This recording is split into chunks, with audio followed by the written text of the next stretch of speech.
Assalamu alaikum, namaskar. Welcome to Nomadic Father and Sons. This is my first time when I have come on the camera. So এই ভিডিওতে আপনারা দেখতে পাবেন সুন্দরবনের কিছু চিরবৈচিত্র্যপূর্ণ জায়গা এবং আমি চেষ্টা করেছি সুন্দরবনের যত গভীরে গিয়ে দেখানো সম্ভব। ভিডিওর শেষ অবধি দেখবেন, অনেক ইন্টারেস্টিং কিছু জায়গা আছে যেখানে আমরা গিয়েছিলাম।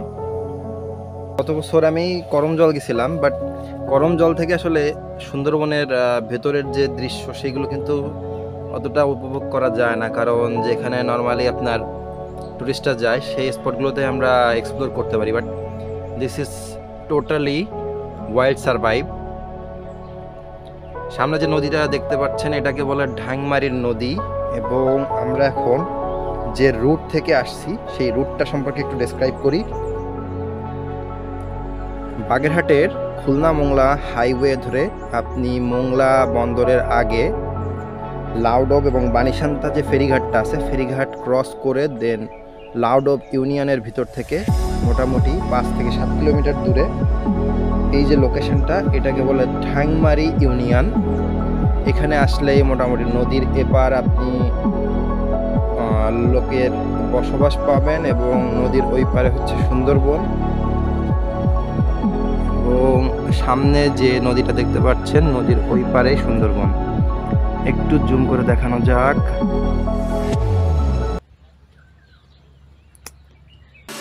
এখানে আমি চেষ্টা করেছি একটা 360 ভিউ নিতে, দেখেন কেমন লাগে।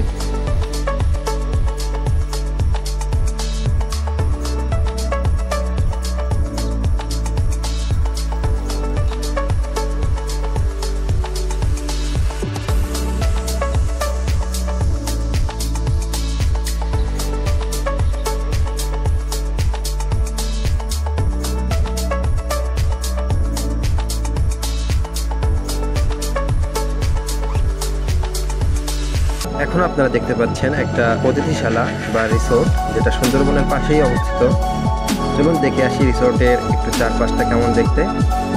আশা করি আপনারা অনেক উপভোগ করবেন যদি এখানে এক রাত যাপন করেন। এবং রাত্রি যাপনের জন্য আমি জিজ্ঞাসা করেছিলাম যে কত রেন্ট করতে পারে। অ্যারাউন্ড আপনার 1000 থেকে 1200 টাকা হলে আপনি এক রাত থাকতে পারবেন এখানে।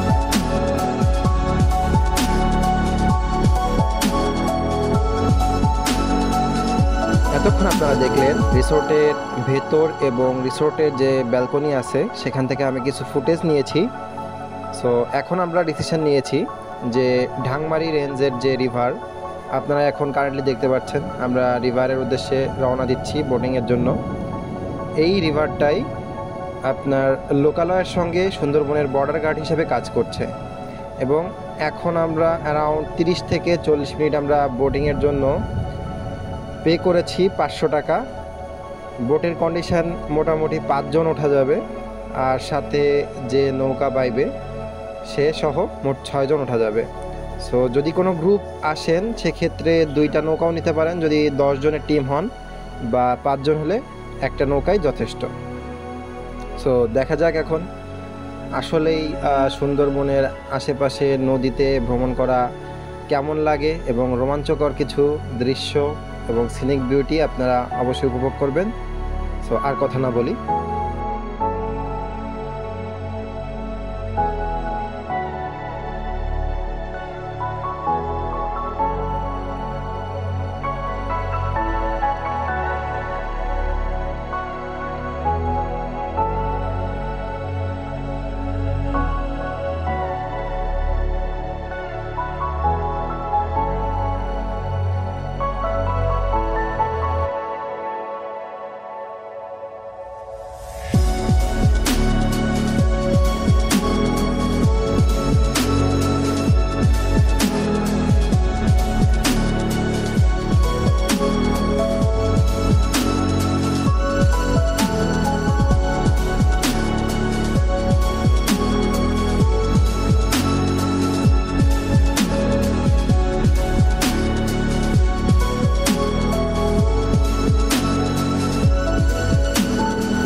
সুন্দরবনের ভিতরে চলেন দেখে আসি কি অবস্থা।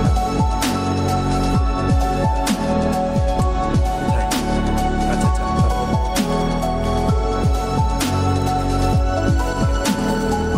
এটা কিন্তু অলমোস্ট না, একদমই আমরা সুন্দরবনের ভিতরে।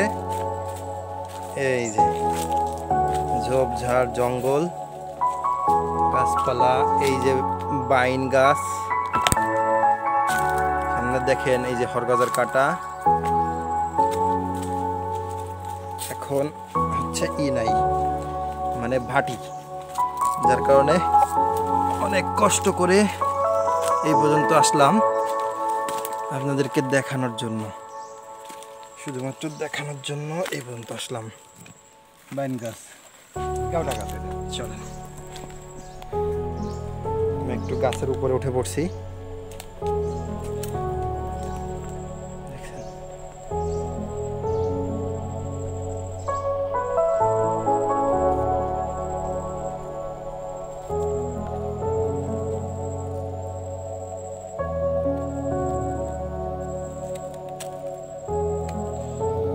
ভাই আর যাওয়া পসিবল না।